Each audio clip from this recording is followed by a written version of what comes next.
There are a few manufacturers out there today that offer zoom lenses with a constant f2 aperture across the entire focal range. But it was Olympus that was the first to release such a camera back in September of 2005. Now granted, it was probably easier to do with the smaller 4/3 sensor, but nonetheless, Olympus was first. Now, the company didn't achieve that milestone with just one lens. It did it with two lenses. There was the 14 to 35 millimeter f2, which we talked about in another video, and then there was the 35 to 100 millimeter f2 medium telephoto zoom.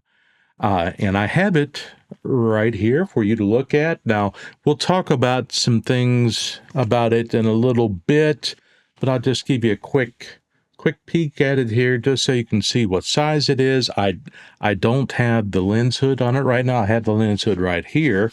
I can put it on just so you can see what the size is. With it kind of increases the length a good amount, but that's what it is without the lens hood on it. It's kind of a chunky little beast, but we'll talk about some of that in a minute. Now, as a side note, another outstanding achievement was the concurrent release of the 90 to 250 millimeter f2.8 zoom, and that f2.8 zoom was a constant f2.8 across the entire focal range. In full frame terms, that's a 180 millimeter equivalent lens that had an f2.8 aperture across the range. That's another jaw-dropping accomplishment for the time period. But the focus of this video, though, is going to be on this 35 to 100 millimeter f2.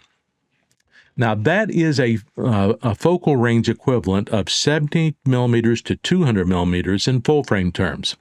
Now, before we get too deep into the video, I'll run through some of its specs, even though this isn't really a technical review because the lens is over 20-some years old.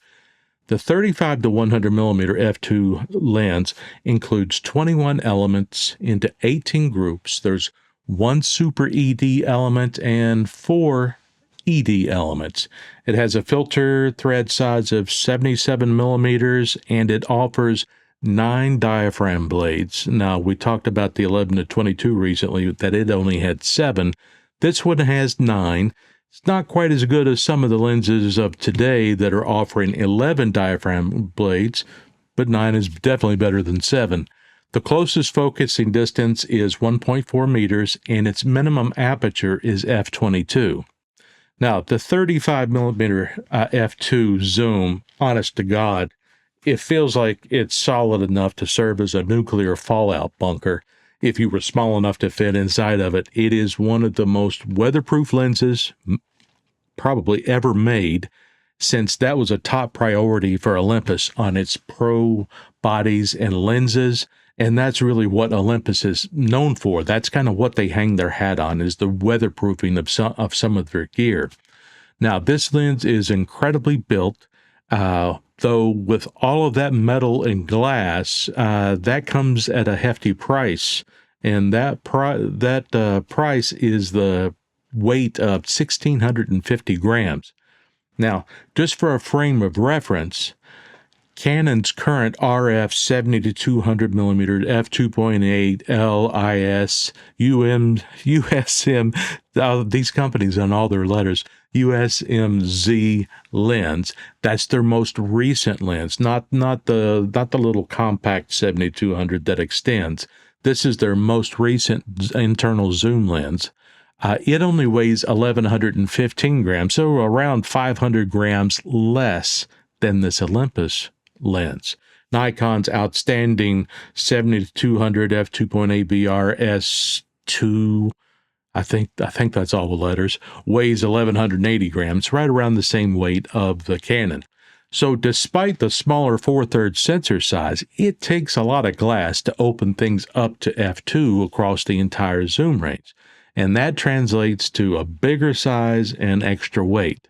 Now, I've never honestly cared about that aspect of using a camera. I've carried around big lenses and full-size pro bodies like the Canon 1D Mark II-N, the 1DX, and 1DX2 all the time for day-long photo excursions or all-day weddings, It just never really bothered me. The trick for me was really just having a hand strap that would allow me, like I've got on this body right here, that hand strap allows me to carry the lens down by my side and kind of, it lets me relax my grip enough.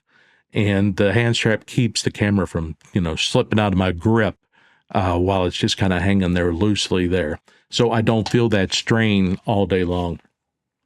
Now, that doesn't negate the advantage of smaller cameras and lenses, especially for something like travel, where space is limited. But for normal day-to-day sessions, I'm okay with bigger gear for the most part, but who knows?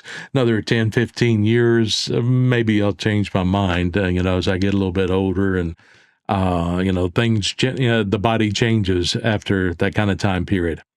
According to Lens Tip, the 35 to 100 f2's best image rendering and sharpness happens in the 35 to 65 millimeter range when it's stopped down to f2.8 or smaller apertures. Though everything outside of that range, even at max apertures, is still very, very good. This is a highly rated lens when you look at all the written reviews that are on the internet. Now, when it comes to aspects such as chromatic aberration and distortion, both of those are like absolutely negligible results. There's just a tiny, tiny, tiny percentages, but this lens is absolutely stellar, particularly when it's stepped down to f2.8. There's a little bit of vignetting at max apertures like f2, but, vignetting is a super easy fix during post, so don't even let that get in your way if you're interested in this lens. But as I said, this isn't a technical review, though I wanted you to have some basic information about the lens.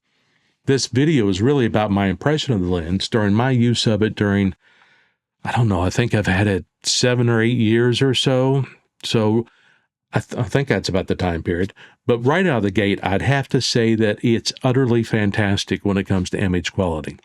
Now, I use the 14 to 35 millimeter f2 more often due to the kinds of photos I take, but I would say that the 35 to 100 is the Olympus 4/3 lens that has just the absolute best image quality as far as the ones that I own, possibly with the exception of the 7 to 14 millimeter f4, but I haven't used that lens nearly enough to make a call in that regard. And that's something that I need to remedy quite soon. I need to get out more often with this 7 to 14 f4 a lot more during the next few months. I've only had that lens though for about a year, and I've kind of neglected it for some reason. I guess I've just been busy with other things. But I'd say that if the 35 to 100 and 7 to 14 are tied for first place, then the 14 to 35 is in second place. But then, just like everything else in my life, I change the lens rankings in my mind every so often, every time I see a really great photo from one of them. I'll get some good photos from the 14-35, say, oh, this is the best lens. And then I'll get some from the 35 and I'll say, that's the best lens. You can't go wrong with any of those super high-grade lenses. And I've also heard some fantastic reviews about the 300 millimeter f2.8, but I've never owned one of those, can't really speak to it in comparison to these different lenses. But, I do have my eye out on one right now, so who knows, maybe one day I'll end up getting one.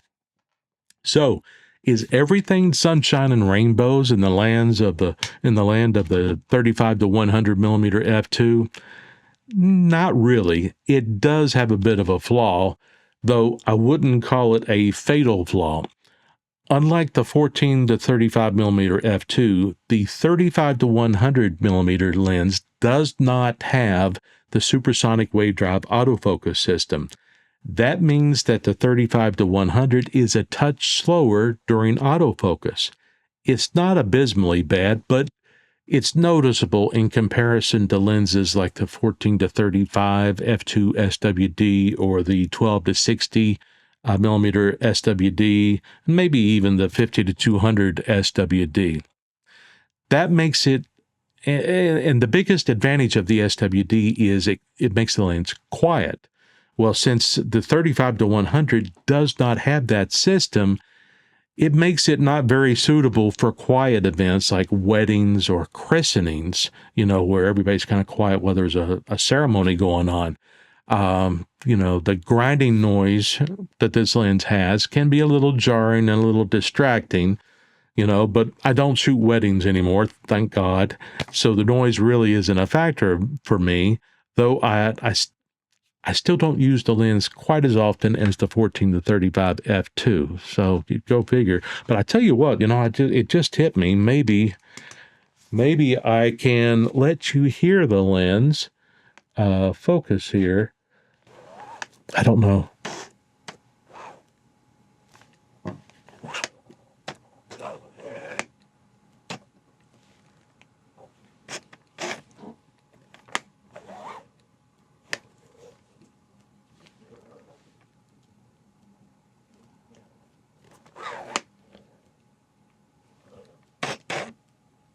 Yeah. This room is kind of dark, so it's having a hard time trying to lock in and try to focus on something. I was hoping to try to see if there was a way for you to be able to hear that. Can you hear that?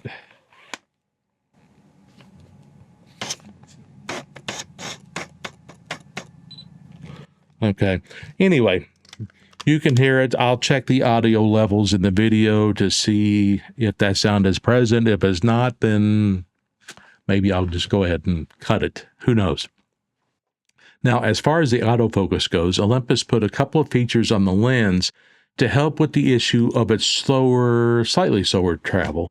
First, there's a focus limiter switch, and I'll try to show it to you right here.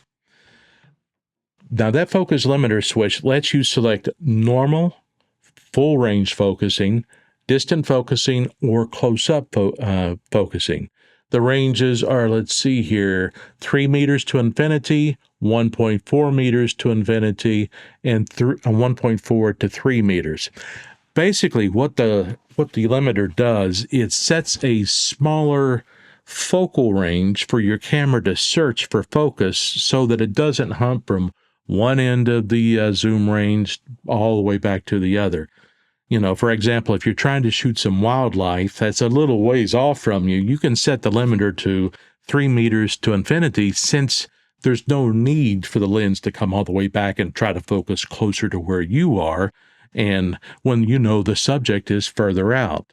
Now, the other tool that Olympus provides, and this is kind of neat, is the focus stop buttons. And these buttons are here. There's 4 of them around the lens. I don't know if you can see those buttons or not. How do I right there where my middle finger is. Now there's 4 of them around the lens. Okay. And what those focus stop buttons do is while you have this is especially helpful for when you have the camera set up in continuous autofocus. And what it does is it allows you to stop the continuous autofocus from running. Now, why would you want to do that? Well, if you're looking at wildlife out there and you don't have the right let's take a step back. Okay, I don't have this in the script, but I think there needs to be a little explanation. Today's modern mirrorless cameras have edge-to-edge autofocus points from one side to the other, okay? Older DSLRs, their autofocus points are mainly right in the center of the viewfinder, the center, that center area where the sensor is. So if you have a certain composition that you want for a photo, but your subject is, let's say your subject is out here outside of your autofocus points, well, what do? On older cameras, what you did was called a focus and recompose technique. You would take the camera, you would focus on this on your subject, and then holding your focus button, your shutter release button down with the focus locked, you would shift the camera for the composition that you wanted. Now, you did end up shifting the focal planes a little bit in some situations, but you could basically get away with it. Okay. Now, with continuous autofocus running, focus and recompose doesn't work so well, because if you think about it, if your AF is continuously running, okay, you've got your subject right now in focus with continuous AF running, and you say, hey, I'm going to focus and recompose, and you recompose, but what happens is, since your AF is running, then your AF is going to lock in on that new area where you shifted for that better composition. What this focus stop button does is you can focus on your subject, hit the stop button, and then you can shift your camera to the composition that you want without your continuous AF shifting your point of focus during that time. I don't know if I explained that well or not, but there's also another good use for the focus stop button besides just the focus and recompose technique. And I'm sitting here thinking, I didn't have some of this in the script, so a lot of this is kind of bouncing around in my head. But say, for instance, you've set up and you've got a subject, a wildlife subject, or let's say a car or something else, a race car or something, or a bicyclist you've got your focus set on. Maybe they're further out, maybe they're stationary, you're kind of holding your composition on them. There's a possibility that something else could enter into the frame and distract that autofocus system that's in your camera, and your autofocus could say, oh, something new, and it could move off onto that subject that entered the frame when you're still trained in with your eye on that original subject. That focus stop button prevents the autofocus from moving or shifting or whatever for as long as you have it depressed.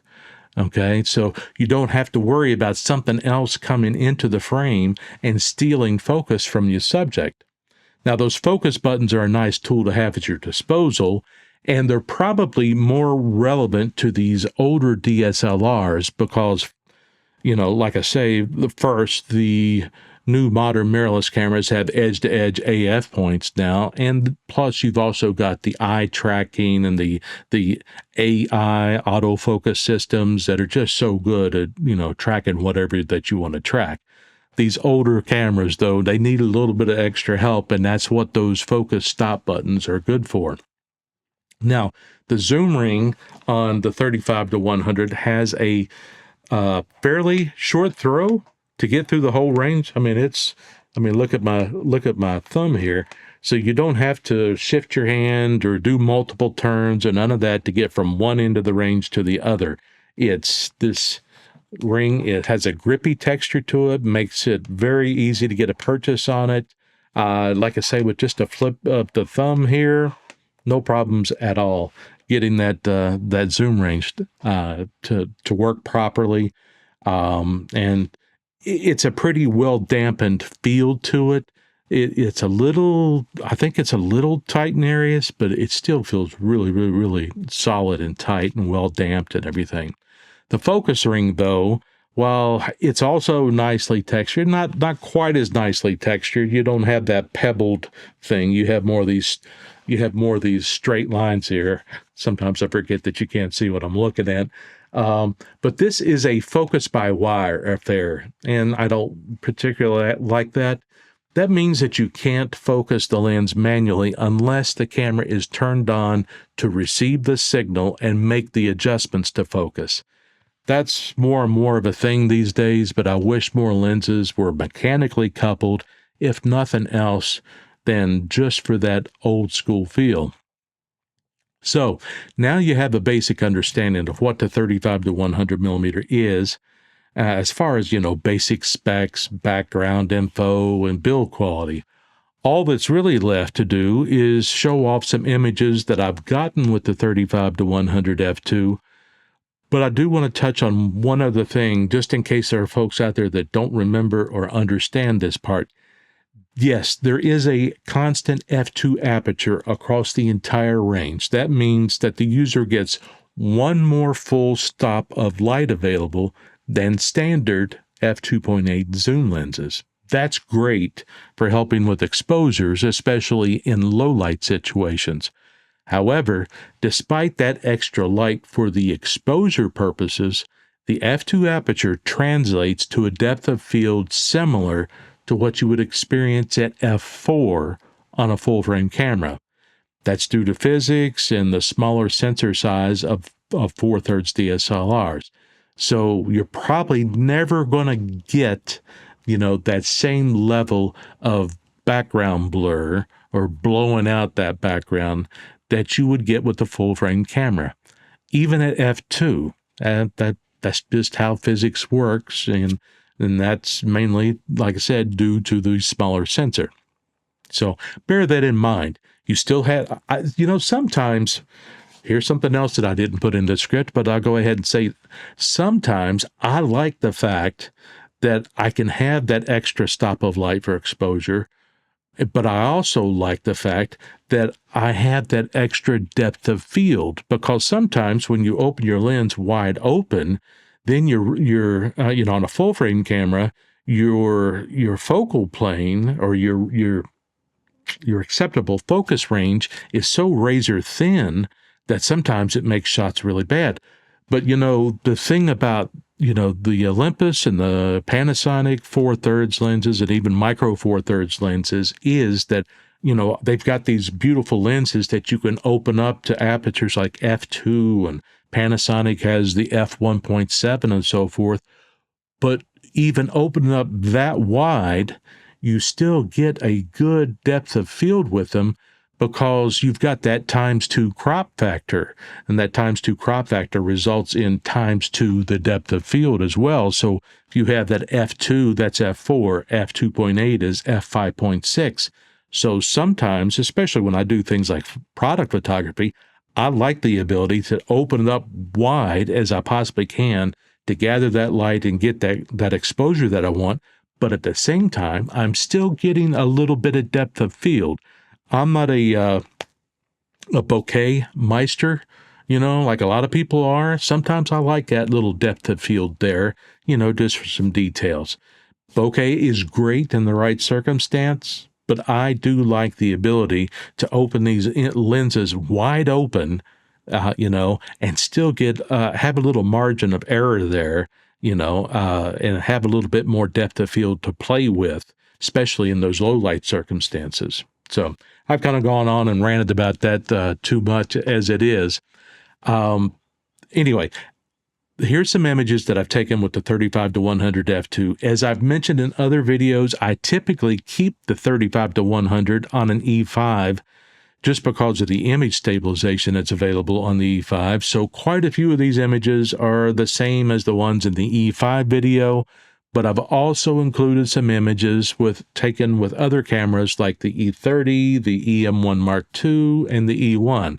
To keep the slideshow fairly short, I left the intervals at 5 seconds per picture, but you can pause the video anytime you want to for a closer look at any image that you like. So let's go ahead and take a look at the images, see what you think about them, and then let me know in the comments what your thoughts are on the lens. And after the show, we'll be back for a few final thoughts. I hope you enjoyed the parade of images from the 35-100 f2.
Yeah, I had quite a few pictures in that presentation, but I wanted to show off a range of picture styles taken with the 35 to 100 f2. I personally think it turns out incredibly beautiful images that are sharp and crisp and feel like they have some real depth to them. And sometimes I look at some of these images and it's just like it's like real life. It's not. It doesn't look like just a picture. It looks like it's happening right there in front of me. There's something about this lens that's really really special. An interesting note about this lens, though, is that it had an MSRP of around $2,500 when it was released back in 2005. That was at the time when Canon and Nikon were selling their equivalent 70 to 200 millimeter lenses for around $1,600 to $1,700. So yeah, this lens was pretty expensive. The 35 to 100 was and is still a fantastic lens, but I'll be honest, you really, really had to want it to drop that much money on it over 20 years ago. Now, that was just one of the few factors that made the Olympus E system struggle a bit with an uphill climb to try and gain any real measure of success, especially in the pro market. The bodies with the smaller sensors didn't perform as well as most of the APS-C and full-frame alternatives, especially in low light, yet the Olympus bodies were priced either at the same level or slightly higher. The same goes for the lenses. If you wanted the very best Olympus glass, you were going to pay a premium that even exceeded what the majors charged for equivalent offerings. Now, was the 35 to 100 millimeter f2 really worth that $2,500 back then? I don't know. I guess it depends on how committed you were to the system. If you were a diehard fan and you wanted the ultimate image quality, then yeah, I'd say it would be worth getting this lens at the time. Either way, I couldn't afford it at that price back then, even if it was worth it. I picked mine up used, I don't know, about 10 years ago or so, something like that. So maybe about 10 or 11 years after its initial release, maybe a little, I don't know what the exact date that I bought this on, but I've had it for, quite a while. So I'm curious right now if anyone out there owns a 35 to 100 f2 that's watching this video, and if you do, are you still using it on a regular basis? I think it would be helpful if you could share your thoughts and experiences with the rest of the viewers of this video. That will give the audience more perspectives about the pros and cons of this lens other than what I'm saying. It's nice to get different viewpoints from different people out there that have different experiences, that shoot different subjects, that have different use cases, because, what I do kind of falls within, the scope of what I want to do, my thing. But everybody, if you get opinions from all sources, then you have a better representation of what to expect from a product like this. Personally, I like having the 35 to 100 f2 at my disposal for those photo sessions where I could use the medium telephoto reach and I want that ultimate image quality. On the other hand, I bought it for a really, really good price, and it doesn't bother me that it sometimes sits around for a little while since I don't use it quite as often as the 14 to 35 f2. But if I'm going out for a serious all-day photo outing with the Olympus E system, it's nice to have both of those lenses mounted on my two E5s. For the types of photography that I do, those two lenses will cover about 90% of what I normally shoot. That coverage would be at about 95% if I go ahead and throw the 7 to 14 f4 into the bag as well. So, the only thing I'm missing, I think, is the 300 millimeter, and then I'd probably be at 100%. So I guess one day we'll find out. So there you have it. Now you know a little bit about the 35 to 100 f2 from Olympus. If you have additional interest in the lens, there's a couple of videos on YouTube about it. One review is a little more technical and kind of, in one place, while the other is sort of a what's his name? Jimmy? I think his name's Jimmy. He does like a little day shoot with a model with the 35-100. So, there's also a few written reviews still available from years ago that gets deeper into the specs and lab results if that's your sort of thing. Now, as an aside, I'm a little perturbed that this type of f2 zoom lens never made it over to the Micro Four Thirds lineup for the Olympus or OM system. When you consider the extra depth of field you get from a 4/3 sensor, it would seem that an f2 zoom would be a must-have lens to even get close to the bokeh or background blur that's allowed by full-frame cameras. Even then, f2 is still equivalent to f4, and f4 is not exactly an aperture that's renowned for incredible background blur. And I understand that Micro Four Thirds philosophy is it sort of revolves around the system being a smaller size, and a lot of the users like Micro Four Thirds for that very purpose. It's a smaller system, or it can be a smaller system. But the company keeps pumping out these ultra large lenses for wildlife, like the 150 to 400 f4, the 150 to 600 f5 to 6.3, and the more recent 50 to 200 millimeter f2.8. So the company isn't really focusing on smaller size per se. So would it be so out of line for OM system to release a couple of f2 zooms like the 14 to 35 or the 35 to 100? Or if they had to, if they're really concerned about size, they could limit the focal range a bit if size was the absolute concern. What about a 12 to 25 f2? That would be a 24 to 50 in full frame terms. That would give you images with about the same field of view of the human eye, and also a bit of wide-angle coverage as well. Or what about a 35 millimeter to 70 millimeter f2? That the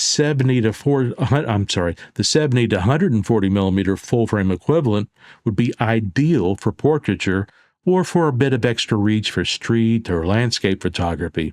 Would f2 lenses in those ranges for a mirrorless system really be that big? Especially if you limited that focal range a bit, maybe you had to compromise a little bit to get that f2 zoom and to keep the size compact. There's a lot of trade-offs involved, but I'm surprised that Olympus never, or OM system, either one, did anything with f2 zooms, on that Micro Four Thirds system.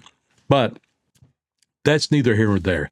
I shouldn't be trying to come up with a Micro Four Thirds wish list when I've got plenty of other stuff to play with and try to cover in upcoming videos.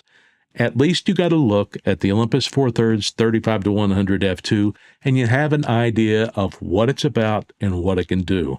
If you like this video, you were entertained or educated by it, I'd appreciate your support by hitting the like and subscribe button. Even better, jump into another video of mine to support the channel. Maybe take a look at the 14 to 35 f2 video that kind of goes over that f2 zoom range with that lens as well. The algorithm really likes it when you jump into other videos of mine. Anyway, I've got plenty of ideas for future videos related to Olympus and Four Thirds and some other stuff that's still floating around. There are still topics that I want to get to eventually, but I decided I wanted to go ahead and cover a lot of this Olympus Four Thirds stuff right out of the gate and kind of get it under my belt and behind me. But I think, honestly, I'm always going to be having some stuff from Olympus and Four Thirds, in all of my videos in the future. I'm just going to have to sprinkle some other stuff in along the way. But thanks again for joining me once more and spending your time with me. I know you could be doing a lot of other things. I appreciate your support, and I'll talk to you soon.